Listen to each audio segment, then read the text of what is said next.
ቅድሚ ውሕድ ኣዋርሕ ኣብ ኔትፍሊክስ ኣዶልሰንስ ዘርእስታ ሓጻር ተኸታታሊት ፊልም ወፅያ ነይራ። ብዙሓት ሰባት ኣብ ሶሻል ሚድያ ሓሳባቶም ብዛዕባ ኣብታ ፊልም ዘለዉ ጠባያት ወለዲ ብሓፈሽኡ እንታዮም ክገብሩ ዝግባእ እዚ ብዓለምና እንዳተሓንበበ ዝኸይድ ዘሎ ምዕባለን ቅልጣፈን ናይ ቴክኖሎጂ ምስ ኢንተርኔት ሓዊስካ ንመንእሰያት ብኸመይ እዩ ዝጸልዎም ዘሎ ብውልቆም ብጉጅለ ኮይኖም ንኽዛረቡ ንኽካትዑ ባይታውን ከፊታ ነይራ። ኣብዚ ናይ ሎሚ መደብ ካብ ፊልም ኣዶልሰንስ ንሕና ከም ሕብረተሰብ እንታይና ክንመሃር ዘለና ክንገብሮ ዘለና ክንገብሮ ዘይብልና ኣቐዲምና ክንዋድዶ ዘለና ነገራት ንደቅና ክንርድኦም ደቅና ኣብ ሓደጋ ከይወድቁ ወለዲ ምስ ደቅና ክህልወና ዝግባእ ዝርርብን ምክትታልን እንታይ እዩ ዝብል ክኸውን እዩ። ክሳዕ መወዳእታ ብጽሞና ክትከታተሉኒ ብኽብሪ ይዕድመኩም። እዚ ዘመናዊ ኣገባብ ኣተዓባብያ ናይ ቆልዑ መቸስ ካብዚ ንሕና ዝዓበናሉ ካብቲ ወለድና ገይሮም ዘዕብዩና ኣገባብ እዚ ንሕና ንደቅና ጌርና እንዕብየሉ ዘለና ኣገባብ ኣዝዩ ዝተፈለየን ዘመናዊ ዝኾነን ኣገባብ ኣተዓባብያን እዩ። ግን እቲ ወለዲ እንወስዶ ወይ ከዓ እቲ ወለዲ እንመርጾ ኣገባብ ኣተዓባብያ ናይ ደቅና ንደቅና ነቲ ሶም ዝወስድዎ ምርጫን ሶም ዝወስድዎ ውሳነታትን ግን ከም ዝጸሉ ምርዳእ ከዓ የድልየና። ስለዚ ወለዲ እንታይ ዓይነት ኣገባብ ቅዲ ወይ እንታይ ዓይነት ስታይል ናይ ኣተዓባብያ ናይ ቆልዑ ኢና ንመርጥ ብኸመይ መሪጽናዮ ከነተግብሮ ንኽእል ዶ ኢልና ብሓባር ተተኻኢሉ ቅድሚ ቆልዑ ምምጾም ክንዘራረበሉ እኹል ዝኾነ ትምህርቲ ክንወስድ ኣፍልጦ ክህልወና ደቅና ኣብዚ ዘመናዊ ዓለም ብዘመናዊ ኣገባብ ኣተዓባብያ ናይ ቆልዑ ትምህርትን ርድኢትን ብዘለዎ ጌርና ንኸንዕብዮም እኹል ዕሙቕ ዝበለ ፍልጠት ክህልወና ዝበለጠ እዩ። ኣቐዲምና ድማ እቲ ቅዲ ኣተዓባብያና እውን ምውሳንን ምምራጥን የድልየና። ምክንያቱ እዚ ዘመናዊ ዓለም ሓደ ብቴክኖሎጂ ዝተዓብለለ ስለ ዝኾነ እቲ ቴክኖሎጂ ድማ ንወለዲ ቁሩብ ካብኡ ርሕቕ ዝበልና ስለ ዝኾነ ደቅና ግን ኣብኡ ተወሊዶም ኣብኡ ዝዓበዩ ስለ ዝኾኑ ዝያዳ ንዓና ንዕኦም ዝቐረበ ስለ ዝኾነ ፈቲና ጸሊእና እውን ንሱን ካልእ ነገራትን ዘስዓቡ ደቅና ኣብ ዝተወሰነ ዕድመ ካባና ርሕቕ ክብሉ ይኽእሉ እዮም። ካባና እውን ብኩሉ ነገሮም ብረኣዮም በተሓሳስቦኦም በቲ ዝጸልዎም ዘለዎ ነገራት ካባና ፍልይ ዝበሉ እዮም። ሕጂ እዚ ዝበዝሕ ግዜ ወለዲ ክንቅበሎ ኣይንደልን። ግን ተመሊስና ክንሓስብ እንተደኣ ፈቲና ንሕና እውን ካብ ወለድና ብብዙሕ ነገራትና ዝተፈለና ኢና ነርና። ስለዚ ደቅና እውን ካባና ብገለ ነገራት ካባና ፍልይ ዝበሉ ምዃኖም ኣሚንና ሓደ እቲ ፍልልያትና ዝጸበሉ መገዲ ምንዳይ ፍልልያትና ዝጸበሉ መገዲ ምንዳይ ድማ ካብቲ ንደቅና ብኸመይ ኣገባብ ወይ ከዓ ብኸመይ ቅዲ ኢና እንዕብዮም ምምራጥ ኣትሒዝካ እዩ ማለት እዩ። ሕጂ እቲ ቅዲ እንተደኣ መሪፅናዮ ነዚ ፍልልያት ወይ ክጸብብ ወይ ክገፊሕ እዩ። ስለዚ ነቲ ቅዲ ተገዲስና ብምሉእ ምስትውዓልን ፍልጠትን ምምራጥ የድልየና።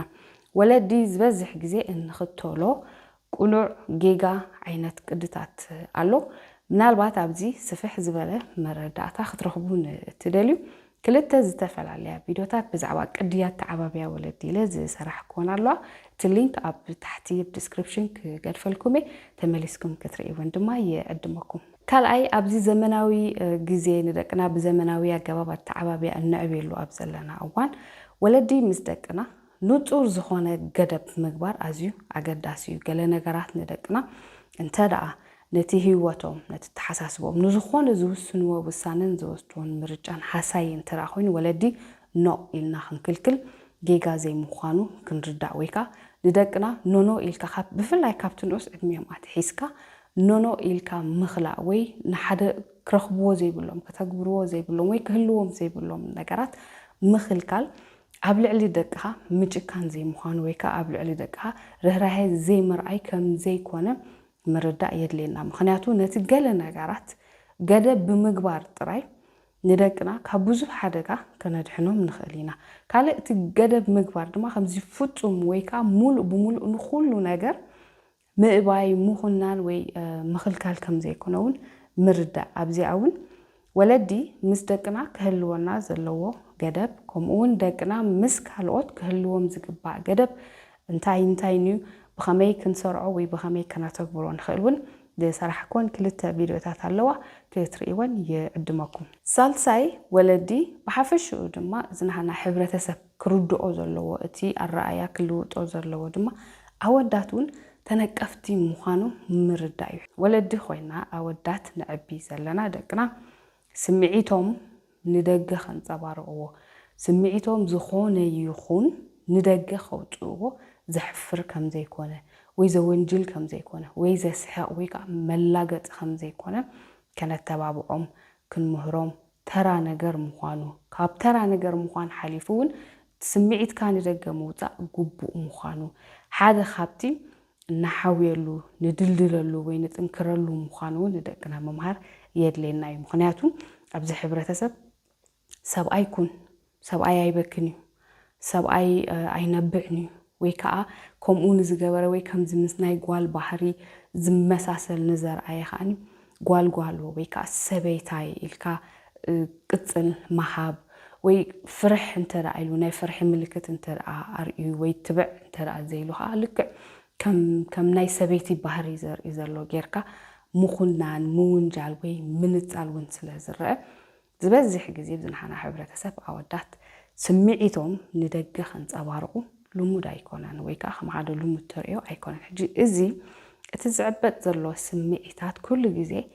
قالي يخون ودي ندق خوطوو أوداتون لك كما والد دق تبعتينا لك خمتن دق عنستيونا تنقفتي مخانوم أبز سمعيتات زي تنقفتي زخونو سمعيتات كنصبارقو قبو مخانو نبور مخانو ترى نجار ويك عم زدنق نجار ويزدنتو نجار زي مخانو مردا كابز خمزة عينت التحساسبة موتا أزيو زقدسنا رابعي كابزا فيلم زي كن مهارو النخل دما أوالدك ناون دندنتي كخونا تخلو الله حنتي قوالن ستيتي قوال سلز خونت راي كل جزء مسكينة كل جزء تتسقطي كل جزء تدنداني تمالت هيكونن أبجعل تريو دك أنستيوم دندنتي كخونا يخلعين تقاطي زخونا بحري كمعبلا ويزلون كخونا يخلعين دك تبعتيو تي مرزام زخونا تبعتاوي حيلهم نخنت أبارقو وي نخعبيو زدفافا ويكا سور ناوتو ويكا مبقسي ناوتو كخونا كم زخلاون كم حبرتسب مأمان يدلنا يحجي كلن كومين مالتا يكونن ويكا ندخلو زقات من نجارات بخمسة عين خمسة يقول لنا مالتا يكونن أبجعل تريو بفلا يكابزا فيلم زي نردو دما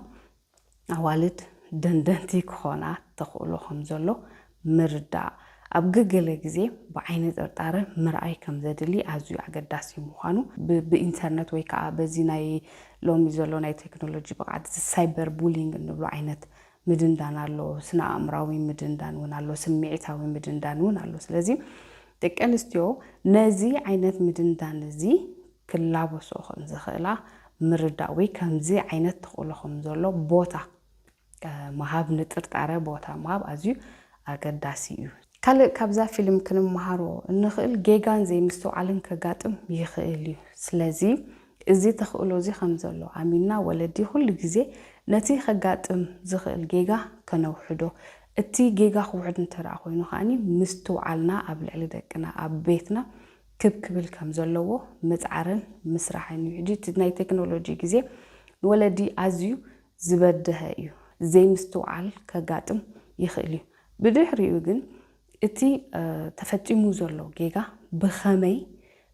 بخمي كانوا حدون خيل ويكا بخمي كالق جيجا كيفتر السو جيجا سعيبوس عبروس إدما خالق جيجا نخيمت بخمي كن كلا خلو نخيل وي بخمي كانوا وجودو نخيل سر زي مستوعل نازمت ونجارات ناي مستوعل عمن بعتن دليلنا إينا كانوا وجودهم نخيلون ولدي مستوعل لنا لأن حدنا مزر رابون يدلنا كابزي وتعدما ولدي دكنا نبيت مهرتي مسردنا يوم بيت مرتي انتايو زهبهم زلو بيت مرتي تكهبهم زقبا انتايو زقدلو لهم زلو عامي بقعتنا يتبيت مهرتي انتايو تردينا ندكنا نبت بيت مرتات كنصدوم مغيار أقداسي انترا خوينو كي وعلنا كي حدرنا نخنكيرهم وسان نوسد كم زلنا بملو تبيت مرتي كهبهم زقبا ዘይህቦም እንተ ደኣ ሓሊ ወለዲ ብዚ እንታይና ክንገብር ዘለና ኣጥዒና መርሚርና ምፍላጥ የድልየና ካብ መሰረቱ እውን ናበየናይ ቤት ትምህርቲ ኢና ንሰዶም ምስትውዓል ቅድሚ ምውሳኽና እኹል ዝኾነ መጽናዕቲ ምግባር እውን የድልየና እዩ ምክንያቱ እቲ ኩሉ ኣብ ገዛ እንገብሮ ነገራት ኣብ ገዛ እንከላኸለሎም ነገራት ወይ ኣብ ገዛ ብስርዓት በገባብ እንገብሮ ነገራት ምናልባት ኣብቲ ዝኸድዎ ዘሎ ቤት ትምህርቲ አንጻሩ ይመሃሩ ከይህሉ አንጻሩ ዝኾነ ነገራት ይወስዱ ከይህሉ እቲ ኣብ ገዛ ንዕድሚኦም ኣይከውን ነተሓሳስቦም ኣይከውን ኢልና ንኽልክሎም ዘለና ነገራት ኣብቲ ቤት ትምህርቲ ቅልል ኢሉ ብዙሕ ከይተሸገሩ ዝረኽብዎ ዝርእይዎ ዝሰምዕዎ ከይከውን ህይወቶም ድማ ዝጸሉ ከይከውን እውን ምስትውዓል የድልየና እዩ ቆልዑ ክፈልጥዎን ክርድእዎን ዘለዎም ነገራት እውን ካብ ቤት ትምህርቲ ጥራሕ ከም ዘይኮነ ካብ ተኸባቢኦም ጥራሕ ከም ዘይኮነ እውን ምፍላጥ የድልየና እዩ ወለዲ እቲ ከባቢኦም ዘግድለሎም ነገራት ቤት ትምህርቶም ዘግድለሎም ነገራት እውን ኣብ ገዛ ክንምልኦ ከም ዘለና ኣብቲ ቤትና ነዚ ዝምልእ ኣገባብ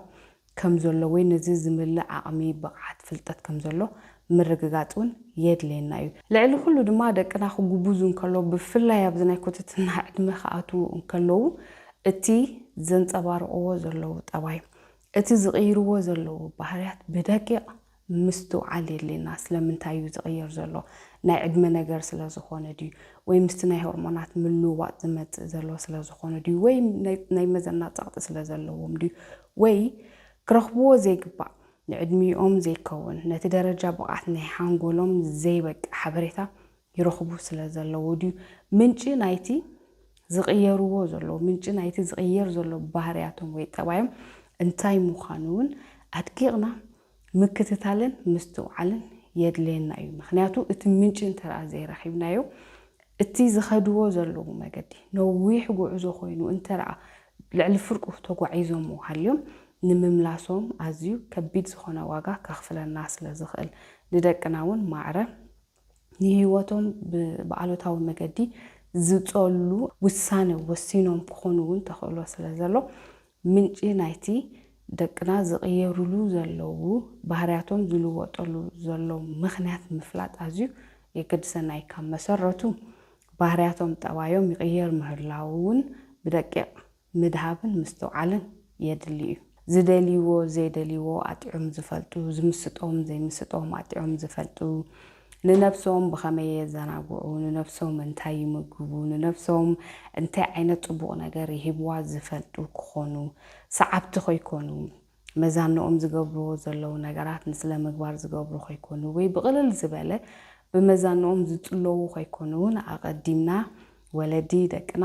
ኣብ ዕብይ ዝበለ ደረጃ ኣተሓሳስባ ክህሉ ምስቲ ዕድሚኦም ዝኸይድ ምስ ደረጃ ንቕዓቶም ዝኸይድ ኮይኑ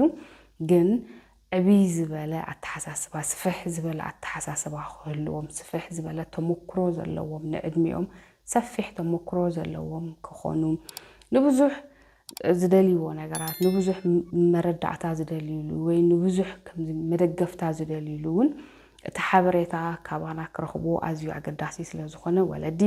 ንደቅና ኩሉ ግዜ